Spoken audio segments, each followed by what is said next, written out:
Hey guys, welcome back to the 2 Cents Podcast powered by Meaningful Minute. Today's episode is the story episode. I love this episode because I love stories. It's the integral, crucial part to just about every single speech I will ever have.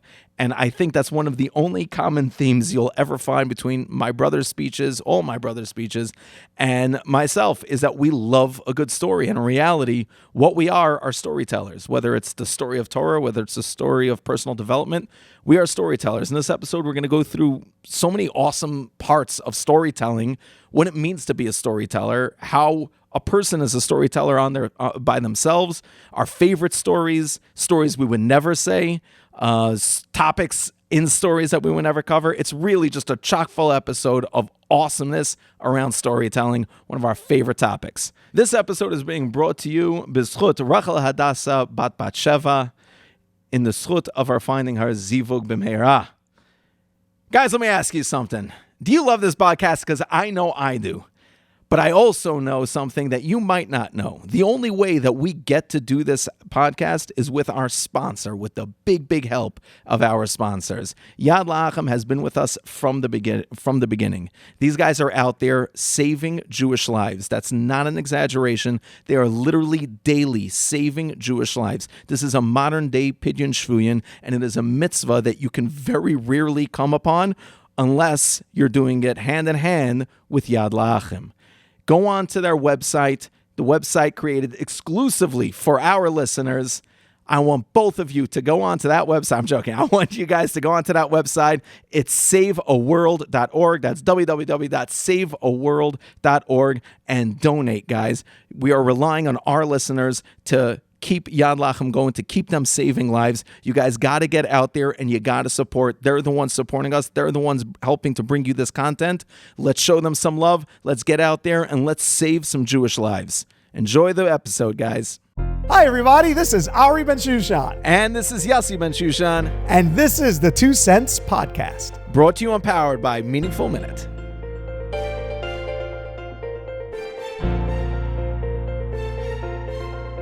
Hey, everybody. Welcome back to the 2 Cents Podcast. Welcome back to the 2 Cents Podcast. I am Yossi Bensoussan. I'm Ari Bensoussan. And this is the 2 Cents Podcast. This is it. This is what it's about. So, welcome to my house again. Right. This is another one. Right. Another one at the house. Baruch Hashem. We have the ability. So, Baruch haba b'shem Hashem. And this one is really, we say before each one that this one is really, something that we really enjoy. But, each one, just to give them the process, it's not that we just make them up. We did come up with a plan of having a topic for each one. What we talk about inside each one, only the Eibishter knows, like where that's going to go. Yeah. But so this one we call the Story Podcast. Right.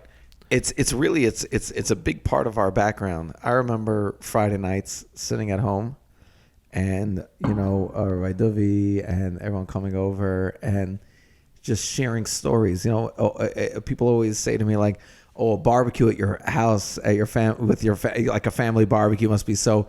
It's really a lot of jokes and a lot of storytelling. That's really what it is. That's what it is. You don't have a place at the table if you don't know how to say a good story. If you're not bringing a story with you, you better be bringing a story with you. Not so fast, little Timmy. Right now, that's the way it goes. Yeah, you better be bringing a story with you. So it was really just trial by fire. You had to be able to know how to give over. We would sit mesmerized when our older brother, Rabbi Dovi, would come back from Eretz Yisrael when we were still kids. And he came back with some of the most incredible stories still to this day. I don't think we've topped his Israel stories. We have never. But all of them, I mean, in the sukkah, in general, really so much of who we are built off of stories, and it starts from really before us, Mama, our grandmother, and everything.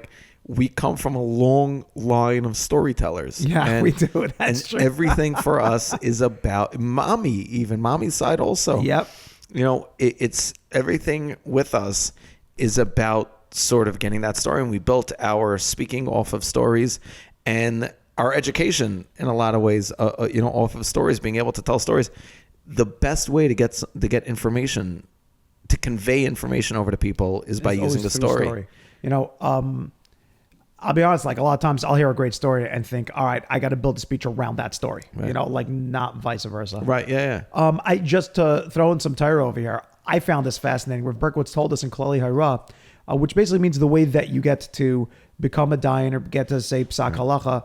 That's really what Klali Hara means. But really, by Rav Berkowitz, well before that, many of the Rav Berkowitz sheets before that was just basically the dissemination of the Masorah to Klal Yisrael. And Rosh Shira Gaon writes that the way that the amazing Torah Ba'al Peh, the oral tradition, was given over was that a father would understand his son, a Rebbe would understand his student, and there were no set Mishnayot. There wasn't just like a Mishnah in Baba Kama that spoke about one animal goring another animal. Right. Rather, there was an abstract concept, something very difficult to explain Right. straight, and you had to come up with a good story or a good mashal, and you had to know your son so clearly. If your kid was into Matchbox cars, you taught the whole Baba Kama Right. to get to the abstract concept through Matchbox cars, and you had to know how to give over a good story. And so it's not just Yossi and I that come from storytellers. Klal Yisrael.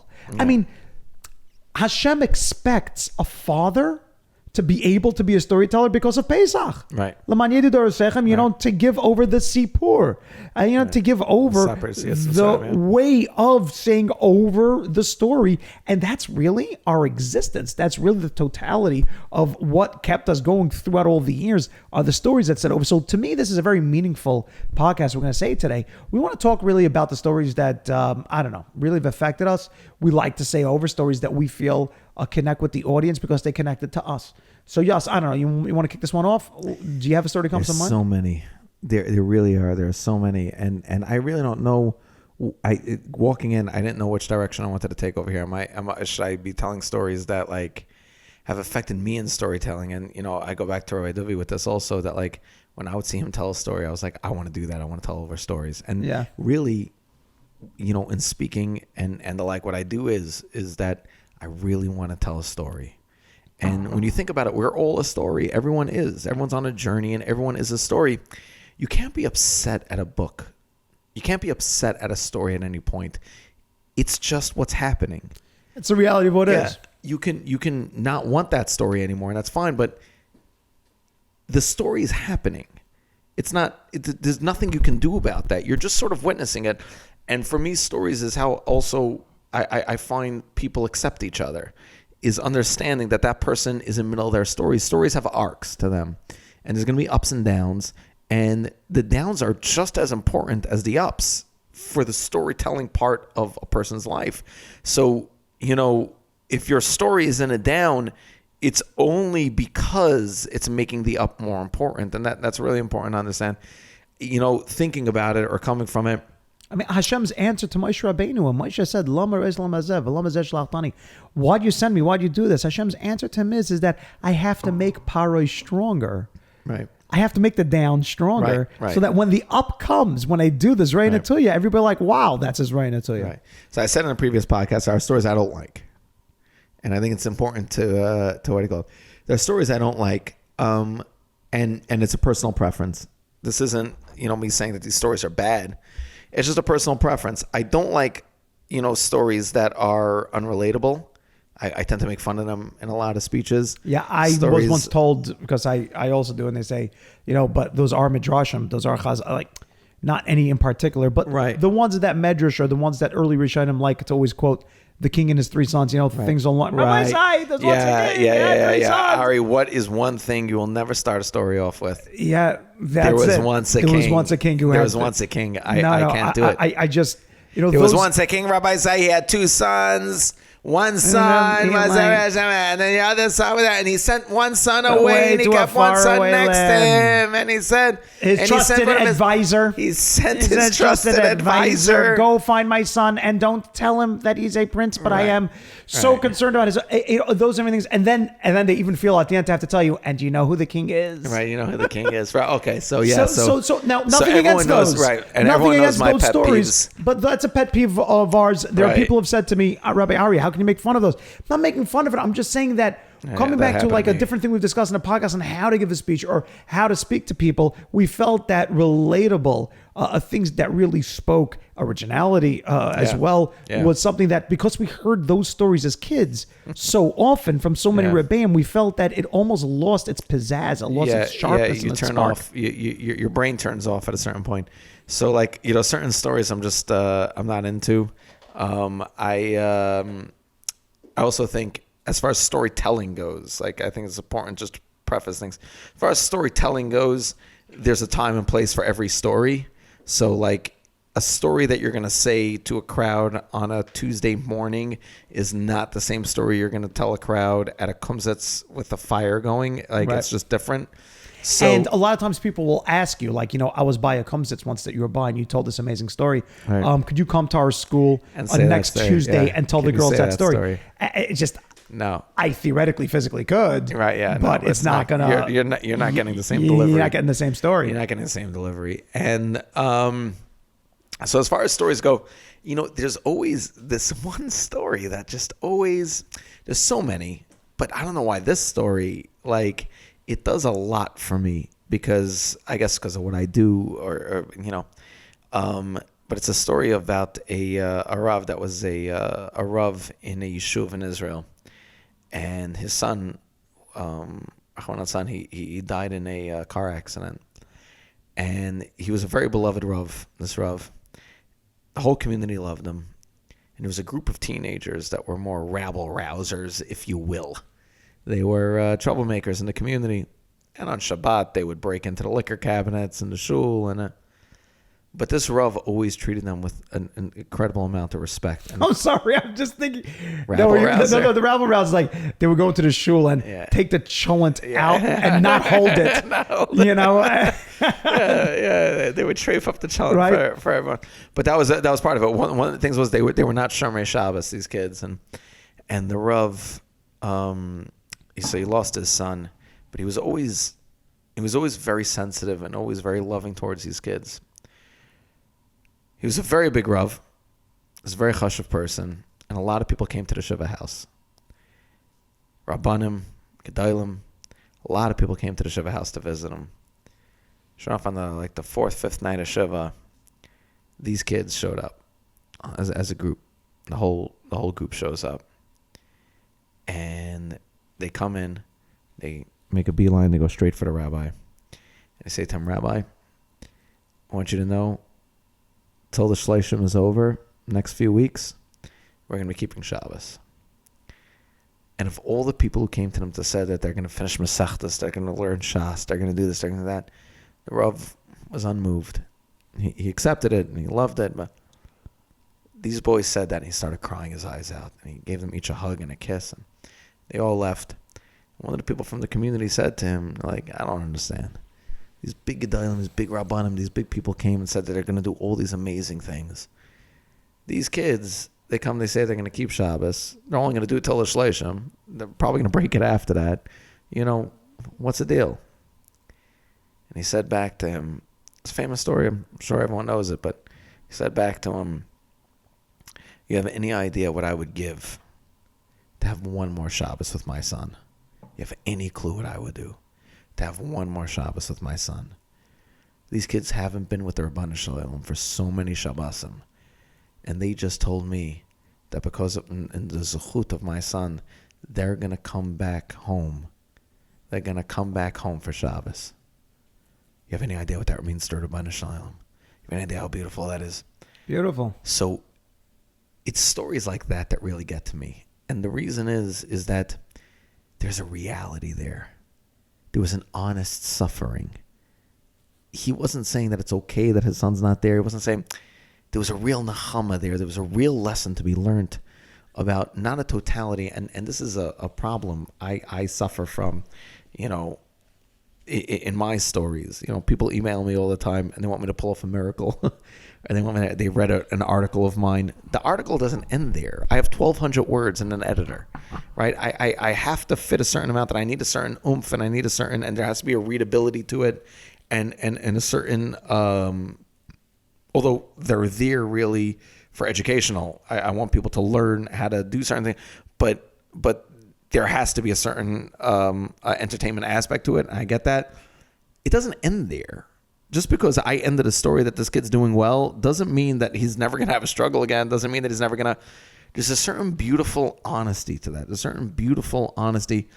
When someone's telling a story, there's an art to it that leads a person to want to be better. That gives a person a hope for humanity now. A certain new hope for humanity, a new hope for their place in that sense. So a story like that really, really illustrates that to me, because that's not a happy ending. You know, you're right. Those kids are probably going to not be Shomer Shabbos again. He's not getting his son back. But it's the best way to explain a very abstract, esoteric concept of finding meaning within loss and a perspective at no matter what hand you've been dealt. It's really incredible. And you don't walk away from that thinking that there was a lesson or a part of that story that was arbitrary. Right. It was all applicable to everything that works. Yep. And that's really, Reb Duvi would always, our older brother, Duvi Bensoussan, would always say to me, he would say, Ari, the reason why I like saying so many stories, and not nobody, but Duvi's a massive, massive Talmid Chacham. Yeah. And he's always looking for stories just because he says it is the easiest way to teach people. But he said something more. He said, Ari, people are going home not with all the other Torah we taught. It's true. They're going home with the story. It's a sad truth. Time and again, if you've ever been to anybody on Friday night that you just came back from Rebbe Waxman speaking on Friday night at the shul, the only thing they ever repeat when they come was like, "Oh, the rabbi said a crazy story." That's just what it is. Pesach Kron. When you hear a Pesach Kron speak, I am so moved and changed when Pesach Kron speaks, and it's because of the investment also in those stories. It's a story. Stories are so much. Yeah, they're so magical much. on so many different levels. Yeah. So there's this one that I would say it all the time. I always say, like, wherever I go, I don't know. I mean, I guess it speaks to me so much just because, maybe because of what we do, maybe because just in how we want to approach dealing with kids, dealing with people we try to mentor or people in our community that we try to help. I love the story of R Ari Levine. I just love this story. It's a fantastic story. Such a great, beautiful story. And I have to say it, yes. Yeah. You should know, everyone's thinking about the wrong story right now. Everyone's thinking about the our foot hurts us. Oh, yeah. No, That's I'm what not everyone's saying thinking that right story. now. I know you're saying the T story. Yeah. Of course I'm saying the T story. Yeah. And by the way, I just came across another one recently from him. I'm not going to say that one tonight, but I love this story. So, Rabbi Ari Levine, the tzaddik for Yerushalayim. Rabbi Ari Levine was once walking next to school during the winter of Yerushalayim in Eretz Yisrael, and he comes by the school, and all the kids are playing out in the Contrary yard. to popular belief, it gets cold out there. Huh? I always tell people the cold in Yerushalayim is worse than the cold in Cleveland. Yeah, no, it gets into you. It is because you get out of the shower cold over there. Like, it's always cold. Yeah, there's no escape. Like, I go from my living room in Cleveland, my heated living room, to my garage, to my heated car, to my heated office. Like, I never really have to suffer that much in the cold. In Yerushalayim, yes, I just had wet socks. It was just always. It was always wet freezing socks, cold. no matter what, for 2 months straight. That was all there is to it. Waterproof shoes and wet socks. Nothing. It just gets right The shoe through was it. bone dry. It was the sock that was wet. Even the rain is Kshay Oref, is obstinate. The rain is like, you don't think I can get into here? I'm going to do this. And it's just all there is to it. But more than that, like, even after you come out of the shower and you're freezing cold, but your towel never dries. You came out, you take your towel, it's like a brick. You're like, I don't have this. Yeah, it doesn't. But so very cold. And like, we're complaining from the comfort homes in the times of Ari Levine in the early 1900s. Yeah, there was a fire going somewhere. No, that's all there is to it. Yeah. Heat. So he's walking by this. He's walking by the schoolyard, and the kids are all playing out in the schoolyard by recess. Now, they all of a sudden they hear the which is the ice cream truck sound. Right. But they did not have an ice cream truck back then. Right. Back then, they knew what was up. They had the T-Man. And yes, he would come and he would, I'm sure that Can I just make one point over here? Please. Can I just point out? So, I was doing a bullet point story, but this is the art of storytelling, what you're doing right now, which is the you're making this story yours. Right. And that really is for all the people out there that like want to tell over a story, you gotta make the story yours. Go ahead. Yeah, I'm sorry. Absolutely. You really have to just to pick apart. Tell everybody what you're seeing in your brain in the moment. Right. And if there's something funny that you're seeing, you know what would be a great point? So then share it. I'm just like, share the funny part. You know what would be a great point for a podcast for us to do, like a reaction podcast where we watch, Rabbi Dovi will watch, Pesach Kron will watch, people do a story and we can pick it apart. Right. And like and just explain to them, this is the move. What the godless of what's going on over there. Because you have people like Pesach Kron or even Rabbi Dovi that are doing it very nonchalantly, very subtly, and you think it's just natural, but there's so many nuances and perfections. There was a plan of attack on your brain that you didn't know was coming. I'm sorry, go ahead. That's right. So he shows up, but it's the tea man. Right, and there he is, and he has just a big old chinik of tea. That's a big hot water urn, a chinik. We say, you're hocking me a chinik. I mean, I don't even know how that relates. I don't know how you hock a chinik. This is where the original LL Stewardess line came from. Te, That's cafe. Right. Te, cafe. Te. He was banging the side of the cauldron. Her great-great-grandfather used to go next to old Chadarim in Yerushalayim. That's how they got their start. That's it. So this guy, he's pushing his cart. He comes up to the yeshiva, and all the kids know the tea man's here, and they all line up with their shekels to all get themselves a cup of delicious hot tea. And he has his different flavors, and they're all now. There's one kid standing off on the side, and R Ari Levine is watching this. There's one kid standing off on the side, and this kid is so just freezing cold, and you can see his teeth chattering. You can see literally his knees knocking together through the holes inside his pants because they're knocking together. Now, what did I just do with that, by the way? Right, yeah. So, again, what we just did over here, I did not say the kid was poor. Right, it was it's a brandished lie. I don't know if he had a hole in his pants or not, I don't know. But I had to tell you that this kid was poor. But I didn't want to say the word poor. Right. Instead, I told you that he had holes inside by his knees, and they were knocking together. And then you just put a picture of Oliver Twist in your brain. Right. And that's those ripped gloves. And right, the ripped gloves and the whole thing. You just saw Newsy. Right. That's what you just saw standing there. The whole thing. Yeah. So, well, you're going to take a while to get through this one. Yeah. So the kid is standing there, and the chattering knees are knocking together. And the tea man says to the kid, "Which tea would you like?" And the kid looks at him and says, "It's okay. I don't like tea." Reb Ari Levine goes into the yard, and the tea man just shrugged his shoulder, and he kept on serving the tea to all the other kids. But Reb Ari Levine walks up to the tea man, he gives him a shekel, and the tea man gives a hot of steaming, delicious tea to Reb Ari Levine. Reb Ari Levine goes and hands it off to the kid standing there. The kid goes and he takes the tea. Now, I want everybody to see what I just did. You know, again, just another pointer on how to tell a story. I just did this. There are a lot of people when they do that. Slow down with your hands. You have to use your hands inside of this. I think we learned from our grandmother, from Mama. You know, the way that she would literally bring you in. You guys have to understand, she would tell us her stories in French. We don't speak French. But we understood the story. Everything that was happening. Also, Mama was an expert at pause. Yeah. She said more with a pause than she said with any word. Yeah, and that's a lot over there. She would say, he took the tea. That's it. And you knew right then she was looking at the tea. You felt the tea in your hand. Looking at the tea. You were warmed at that moment. And then she got upset at the tea man. Weird. Why don't you put sugar in there? It's like, Mama, you're so caught up in your own story. And she would blame poor Mordechai, our uncle. He would help her. Okay, so the kid gets the tea. He takes it, and the first sip he takes is with his hands. Yes, like when it's freezing cold and the first drink you take from like a hot cup is just for your whole body. The kid just, he just takes in the warmth of the tea. The kid looks it down. He makes a bracha as quick as he could. And then he just, look, as quick as his throat would allow that hot elixir of life go down, he chugs down that delicious tea. The tea man turns to Rabbi Ari Levine and he says to him, I don't get it. The kid said to me he doesn't like tea. To which Rabbi Ari Levine replied. He said, that's funny. You heard him say he doesn't like tea.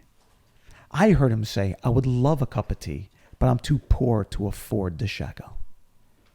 And what I use with that story is simply to tell people, never listen to the words that people tell you. Rather, understand their emotions behind what it is that they're saying. And we go into the concept There's of so being much to learn from a true that, Jewish leader is to look into the hearts of people. Be a true giver. Just some, and I use that in chinuch classes. What your children are saying. A kid doesn't say, "Mommy, I hope you would die." They're not. They have an expression that their words are just not equipped yet with the ability to express that knot in their chest. And so therefore, they're going to go within the 15 words that they have inside their repertoire of words to express. And they know that death is bad and I'm feeling bad. And so I know telling mommy that, and that's all your little kid did. They didn't mean exactly what it was they were saying. There's so much power that people stop and reflect for themselves. I do that. I just listen to people's words. I don't go further. I don't go deeper. And maybe I should. Like, maybe I should go beyond. Like, maybe I should hear what they're saying. So I love that story because that story. Now, also, I want to tell everybody out there, yes, there are opening stories. There are closing stories. So, yeah. That's a story you never close with. That's a story you always open with. Yeah. There's so much to learn from that story. Okay, everybody. Our favorite time of the podcast is to talk with our incredible sponsor, the one and the only director of Yad La'achem. Yossi, this has been such an outpouring. I'm getting now emails from people who are telling me that they've gone onto the website, onto saveaworld.org, and it's really blown their minds. Because it's one thing to hear it. Yes, it's one thing to hear it. It's another thing to see it. And then now Rabbi Gans is going to tell us something beyond just seeing it, some exclusive content that people can get specifically from Rabbi Gans. Rabbi Gans, please tell us what's going on. Thank you so much for having us on, having me on. Again, I have to work on my humility after that introduction every time, but I really, really appreciate it. So, on the website, saveworld.org, what people have been able to see up until now, and as now as well, is a little bit about what Yad La'achem does, and including a video montage of many women who were rescued. But I want to offer something very special to the 2 Cent podcast listeners and watchers. There's a story of Michal, and she actually came to America a while back, and she toured across the United States where thousands of people saw her. But of course, we cannot show her video, make it available for the public for many reasons, including security reasons. However, for the 2 Cent listeners, I want to ask the following. Just go to the website, saveworld.org, and make a donation of any amount. It could be $1, it could be $1 million, although if it's $1 million, give me a call because I don't want to pay the credit card processing fees. But if you make any donation on the website, saveworld.org, put in the comments, I want to see Michal's video. Michal is a woman who she was born in Israel, and she was whisked away to Uzbekistan. And Yad La'achem had to go and rescue her and her children. It's a real incredible story. And if you go to the website, saveworld.org, and put in the comment, I want to see Michal's video, we'll send you a link with an exclusive code that you can see the video for 24 hours. So go to the website, saveworld.org, in the comments section, please send me Michal's video, and we'll get it to you. And it's something that will totally blow your mind. Rabbi Gans, I'm sorry, I just need to point out 2 amazing things over here, because to you, when you're living this as a daily, like, you're going to drop these unbelievable bombs and not know you dropped them. So Uzbekistan, that's not in East Jerusalem anywhere, right? I'm saying this is a whole operation. I was just thinking the same exact thing. This just became an international Mission Impossible organization. That's actually very, very true. She came from Israel. They took her to Uzbekistan. She actually came to Israel. Then we had to go rescue just the kids. And the whole story of how last minute, it's really like a story like you said. That's the last amazing. minute on the airplane, getting through customs. It was not a simple story, but you'll be able to watch it. Like I said, go to saveworld.org, put in, I want to see Michal's video, and you'll see the whole thing. And then guys out there, you're going to see. It's going to be like the first guy to die. Jason Bourne is going to be the first one. He wants to know how because even he couldn't have pulled that off. Right. I'm telling you, this video, this clip is really, really amazing. It really, really is incredible. Everybody should go out there and definitely donate to see SaveAWorld.org. it without a question. But in general, what you guys are doing out there is amazing, is really, really amazing. And for me personally, the reason why everyone should go out there and donate, and Ari, correct me if I'm wrong, the reason people should go out there and donate so hard is that exactly what Rabbi Gans just said. There's so little that they're able to tell you about what they do. It's so difficult. They have to hide all of these things. Guys, we got to be able to support an organization like this that cares so much, not only about the people, but about keeping their privacy and all that. So get out there, SaveAWorld.org. 718-633-2340. You guys got to see this clip. Thank you for having me, and see you on the next podcast. I don't think there's a way to close with a story if it's not a personal story. Yeah. If you don't have that's a good some point. kind of this is a personal thing, but if you don't have some sort of personal connection, but what about that feeling? Like, okay, Torah Anytime. I randomly was talking to Shimon from Torah Anytime. Props to the Hail Reb Shimon. Yeah. Torah order, yeah. Harav. I have him saved in my phone as Shimon HaTzadik. That's his name in my phone. That's his contact name in my phone. The problem for me is that Shimon Abramchik already took up that name. Shimon HaTzadik. Shimon and Reuben. And this is how this happened. I go to the Agada convention. I was speaking at the Agada convention. I had a speech prepared. And I go in, I see Shimon there, and he was like running his thing. And I'm schmoozing with him. I go up to my room, and I was actually I was with my wife. I'm trying to remember what happened, but it was a crazy week, and there was definitely a lot of gruff work I had to do with the cap on. So I was very unruly looking at that point. And so I had to go up and shave and shower and get ready and Shave, shower, and feel a shoot. So that's what I was doing. And I went and I took care of all that. And I was in a bathrobe. And it hit me. Something that happened months beforehand. And I quickly threw on, literally, I think it was my pajamas. It was the middle of the Agada convention. Like, people walking around. I came running down in the elevator. I go running over to Shimon. And I pull him aside. I'm like, Shimon, I'm speaking in literally 20 minutes. I need every detail of that story you were telling me one time about how you became from, because I realized like that, and I switched my whole speech right then because of the story that was being presented to me, and I could barely focus the entire speech because I knew that story was coming. I wanted to hear it. I wanted to hear how that story was going to come out. I saw when you came to that part of the speech, I'm like, Yossi's about to drop something big. I knew it was a bomb. Yep. And I knew it was going to be a moment that maybe in speaking you'll get 5 times. Maybe if you have a whole career from beginning to end, you'll have 5 of those. Maybe. And I knew it was going to be a big one. And I had to savor that moment. But that story of, Shimon and Reuben and how, and again, I love imperfect stories. I love them because the rabbi. See, but yes, well, 1 second. You're about to say the story, but you just ruined it. Yeah.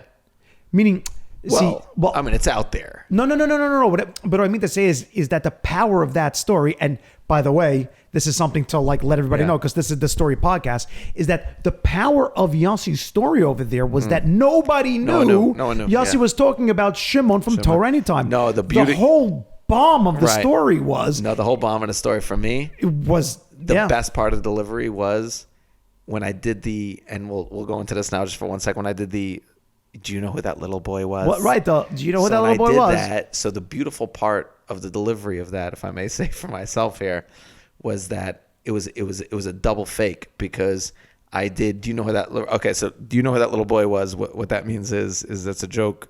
We go between, which is the famous Kumsitz. People have to know what that means. I mean, it's good you're explaining at this point it. everyone does. It's good you're but just in explaining case, it, but yeah. there's a comedy bit I like to do about the Kumsitz speaker that always gets up, and I always do it as a girl because why not? So she gets up by the Kumsitz and she says some story, like everyone's all into it, and she says and she says some story about how I'm just doing the background music. This girl overcame and over this, and she grew up not religious or whatever, and she overcame, and she this and that, and at the end of the story, it always ends the same. no matter what, it's always going to end the same. And she's going to go, either it's one of two endings. She goes, and you know how I know this story is true? Because that little girl was me. And she does the pause for dramatic effect. I know I'm amazing. Tov lahoda /. That's it. I just No autographs. No, Tov. And or the other option is she's like, do you know who that little girl became? That little girl became Reb Moshe Feinstein. You're like, I'm sorry, I have a few questions. Did anybody just follow that? I have a few questions about that story. So not now. We're around the campfire. Don't ruin the moment. I was just Makar for everyone in the room. Don't ruin the moment. So in that Shimon and Reuben Kol Yaakov story, the Torah Anytime story. So what I did over there was a double fake. It was like, do you know who that little boy ended up becoming? He became Shimon Kol Yaakov. And the whole crowd, you had to see them. The whole crowd was like, let down. Who? Yeah. And that was the amazing part, is you have no idea who that guy is. Until I say what he's done, you have no idea who that is. And that was the whole concept of the speech, was that you'll never know. Like, you might not even know till now. And if I didn't say that story, you might have gone the rest of your life never knowing who has been giving out all that Torah to Klal Yisrael for all those years, thousands and thousands of hours, hundreds of thousands of people, and so on and so forth. And that's the power of that story, is that people were like, I didn't even know that guy's name. No one knows my name. I don't know what I've done. I might not even know what I've done. Like, there's so much behind that. But that Shimon Reuben Kol Yaakov story for me is a killer. I still think you should have to say it. The story? I think so. Because people, what if people didn't see the convention or whatever? Go look up on the convention. Because I think, like you said, I ruined it, but I ruined it on purpose. I know, but so inspirational. So Shimon Reuben Kol Yaakov grew up as public school kids, and Shimon, the story he told me, and this was like, it's amazing. I mean, it really is an amazing. He went out. He wanted to buy his mother something, so he went out and he bought her a necklace. One second, can I just say? The entire time, though, I'm only picturing him inside the vest. The Torah Anytime vest. The Torah Anytime vest. Like, even in the picture, I see him as like a 10-year-old kid or whatever. Yeah, he still just has on the Torah Anytime vest with no arms on it. Which, by the way, is a side point. If you ever need a hug, go to Shimon Kol Yaakov. He gives the best hugs in the world. I'm telling you right now. He gives them out for free, like his content. His hugs are as free as his content. So, as a little kid, he wanted to buy his mom something, and he bought her a necklace, and he brought it home, and his mother opened up the box, and she saw it, and he's like, I saw her face just fall, and she laughed, and she gave me a hug, and she never wore the necklace, and I never understood why. So I got a little older and realized he bought her a cross.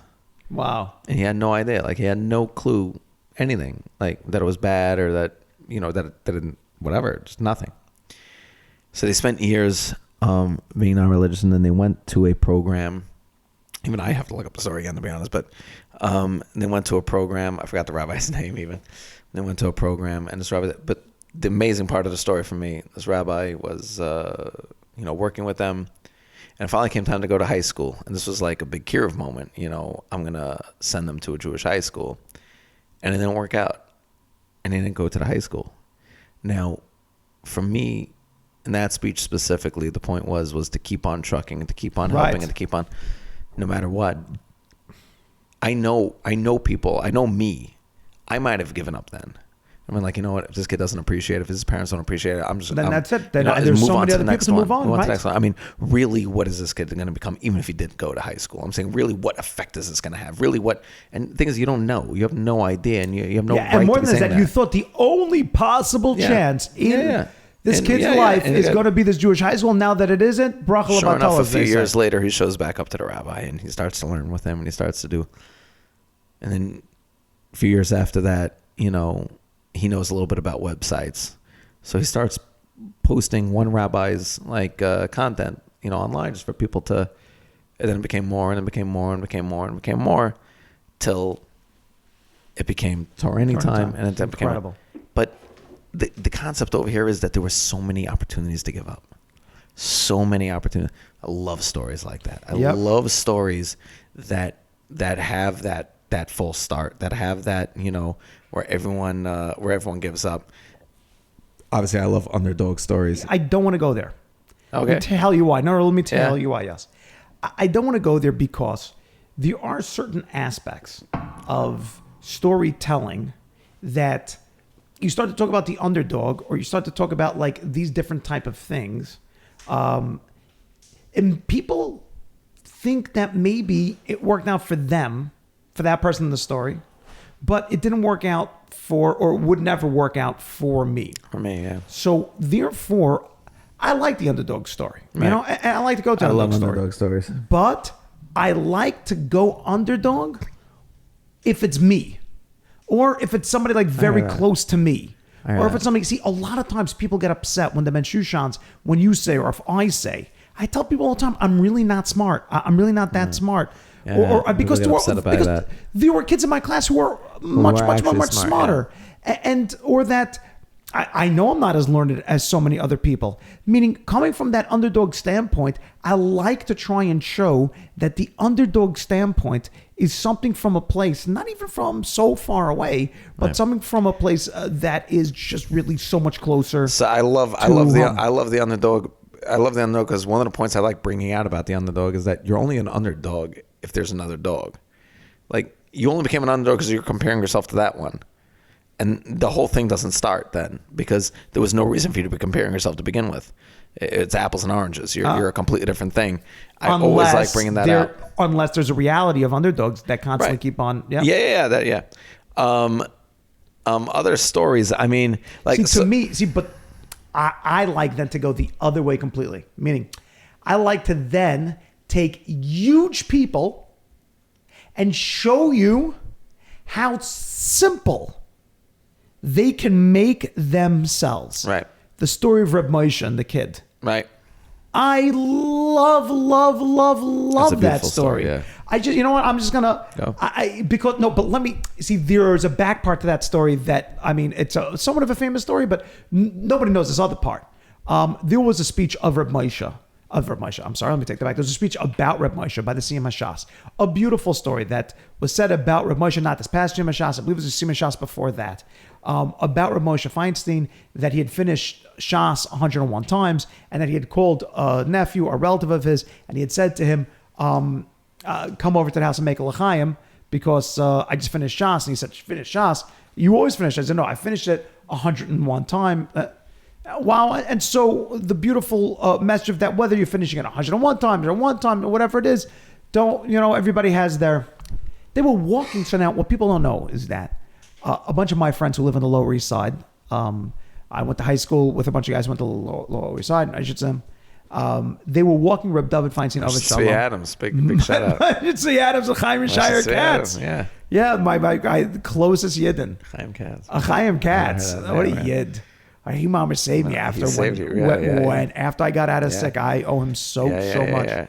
So they were walking him home after they're walking Reb David is of Shalom. They're walking Reb David Feinstein home on Friday night after the Siyum HaShas. They said to Reb David, "Is that story true?" Reb David Feinstein said, "Look, I'm sure my father finished Shas 101 times and even more. Whether he called you, didn't call out to tell you." He's like, "But I wish they would say other stories about my father." Oh, wow. Everything stopped. Traffic, everybody, because everybody knew what was about to go. The whole Lower East Side, everything just stopped. People started pulling up lawn chairs. That's it, because David Feinstein's about to drop the mic on something. And they all just stopped, and they said, they said, "Nu Reb David, was it?" And Reb David said, "I wish they would say." So they're like, "What kind of story, Reb David? Go ahead. What you got?" So Reb David Feinstein said, we would go up for the summertime. They would go to Staten Island in the summertime by Reb Ruvain Feinstein. I did that because I was going to stutter on Staten. Yossi knows me. Okay, let me explain to everybody what just happened. I have a certain so quickly. I have a certain tell. When it comes to my stutter. And Staten Island is impossible for me to say certain times. Even during a speech, it's impossible for me to say. And I know when I say the story, I'm coming up towards Staten Island and I'm going to have to get past it. So somebody do a pause. And over here, Yossi, who did not help me, I threw it to Yossi. Like, maybe just say those 2 words for me. And Yossi's like, no, it's your story. But the amazing part is that you did say it. And then you did this congratulatory thing to I was yourself. so proud of myself. You were like, Staten Island. I'm like, the first time around. It just flew out of my mouth. Yossi, it's like the feeling of coming up to like a door that has a combination lock and getting the combo right on the first time. Like somehow I got through that. That would actually be a funny story to tell. Yeah, go ahead. Wow. But yeah, now I can say Staten Island all day. Yeah. Staten Island. Because once you get past it. Now that you did it, yeah. They go to Staten Island for the Right. summer, yes. So they go and to... by the way, I'm sure they didn't go to Staten Island for the summer, but go ahead. No, because Reb Ruven Feinstein has a they went yeshiva. up, right, but they... But they okay. would go there to Reb Ruven. Yeah, okay. That's yeah. back then. I don't know how F cars could... if they got out of the Lower East Side, they were happy. Yeah. So, okay, they went somewhere. And the famous picture of Reb Moshe sitting by the picnic bench with the tzitzis out. Reb Moshe Feinstein. He's sitting there learning. And, the amount of learning that Reb Moshe would do, if you read the story about his life, it was legendary. He would finish Shas once a year by learning 49 blot every Friday night. Right. So his Hasmada was legendary of how much he would learn. He's sitting there by the bench going through the Gemara. And there's a little kid off to the side, like a 10-year-old kid. And the kid is throwing a ball just up in the air. Just catching it, throwing it, and catching it. Reb Moshe sees this kid. And to me, again, I'm taking in the whole effect. Yeah. Reb Moshe grew up in like the worst parts of Europe and the Gehenna that he went through, going through. I mean, he knows what a bad day is like. Right. And he sees all of that. He sees in this kid. Reb Moshe closes his Gemara. He walks up to the kid and he says to the kid, "Hi, my name is Moshe. What's yours?" The kid looked up and said, "My name is Shlomi." And again, like what we did with that part of the story was to just bring the simplicity and the beauty of it. "My name is Shlomi." And Reb Moshe said to him, "Shlomi, what are you doing here? Why aren't you with your bunk?" And Shlomi said, "Well, to tell the truth, they're all playing sports. And I wasn't chosen, and I'm just not good enough to play with them." And Reb Moshe said, "Not good enough." He grabbed the ball from the kid, and he said to the kid, "Shlomi, go long. I'm going to have a catch with you." Now, I don't know how far the Gadol Adar can throw.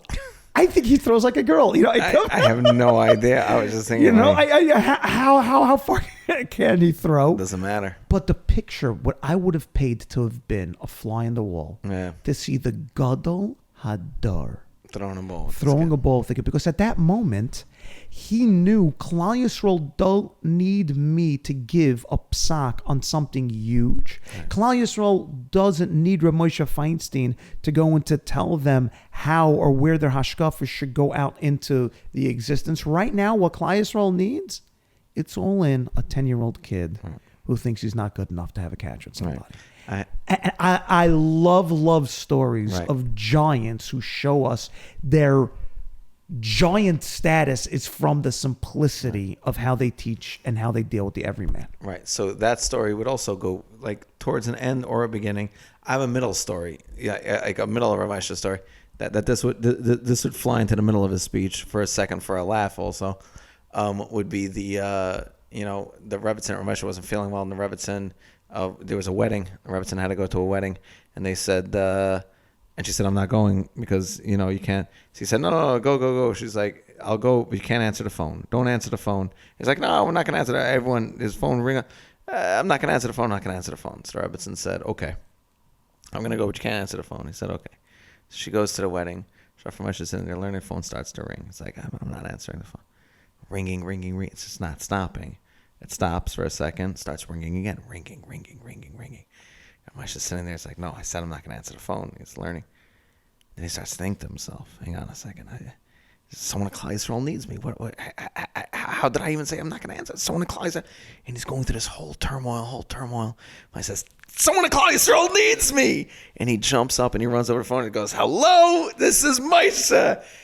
And his wife says on the other line, I knew you couldn't do it. I'm coming home. I have no idea if that story is true. All I know is that to me, that story speaks volumes about so much that I love stories that 50 people in a crowd will take it 50 different ways, but all of them are learning something from it. And that really is the beauty of stories. I love personal stories. There are certain, so I'm not going to go into it now, but the story of Yonatan and By the way, I Shabbos. just want to say like 2 ways that they can take it. A wife can go home from that story and say to her husband, you see? Yeah. Reb Moshe, even Reb Moshe Feinstein listened. Yeah. And the husband walked home saying, you see, certain times I just can't listen to you. Even Reb Moshe didn't listen. It's amazing. I'll never forget, Rav Pesach Kron one time was giving a speech. He was giving it was more of a class to speakers, I think. It was a million years ago. Mommy sent us that. Yeah. That's right, yeah. And he said one great story, I think it was about Rav Aaron, that Rav Aaron Cutler got into a car, someone was driving him somewhere, and he said this is a story you can never say in a speech. Rav Aaron Cutler was driving in a car somewhere, and they just came out with seatbelts in cars. So the driver said to Rav Aaron, can you put on your seatbelt? Rav Aaron was like, why? He's like, because it's safety. He's like, Rabban Shalom takes care of that. I'm not putting on my seatbelt. And he's like, Rebbe, please put on the seatbelt. He's like, I'm not putting on my seatbelt. He's like, this is stupidity. I'm not. He's like, Rebbe, please put on the seatbelt. He said, Rebbe, took me a toiva, put on the seatbelt. He's like, toiva for a yid. Right. And he puts on the seatbelt. He's like, you can never say that story in public because now everyone's going to say, if Aaron Paskin, you're not allowed to wear a seatbelt. It's a lack of emunah. So, it's a story does so much. But for me personally, a story has always meant, for me, a story has always meant 2 things. If it's a story in a speech, it's the magic of the speech. And the reason it's the magic of the speech is that till today, we call it a disease, a Bensoussan disease, but I believe I'll cry during a story. I've said 1,000 times. Yeah. And to me, a story is what connects me to all those people that are in that crowd. And that story is an experience that we share together. Any of the Torah I'm going to say over it, it's important. I'm not saying that. And even the lesson that I'm trying to bring out I'm sure is important. When that story comes up, we just shared an experience. There have been times that we other people...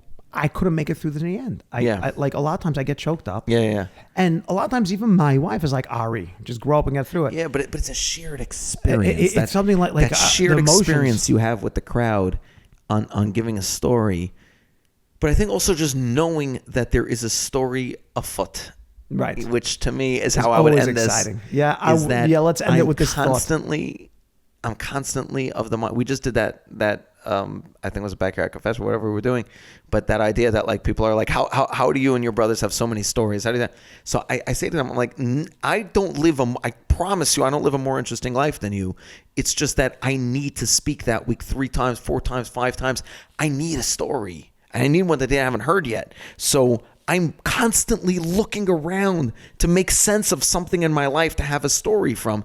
There's so many things. My story of Yonatan, I was saying before, my story of Yonatan being born from Shabbos and that whole thing, I could have let that one go. That one could have just slipped through my fingers if I wasn't paying attention. Right. You got to be paying attention. You have to develop, even if you're not a speaker and if you're not a storyteller, you have to develop the ability to smell when a story is afoot. If your kid didn't get into the school you wanted them to get into, start paying attention. Something is going on. That's right. Something is happening. Someone went to the hospital, start paying attention. Something is going on. You're about to experience something amazing. And if you don't say over the story, no one ever will. It's going to go away forever. So I guess our message at the end of this is the greatest story you're going to tell is the story of you. Exactly. So if you want to tell it, start paying attention to it because it's pretty amazing. There you go. All right, everybody. My name is Ari Bensoussan. This is Yossi Bensoussan. And thank you so much for listening. Thank you so much for listening. And thank you again to Meaningful Minute, to TJ, to LA for being such an amazing host. Yeah, but Baruch Hashem. Los Angeles. Yeah, l'chaim. L'chaim to LA. Have a great night, guys.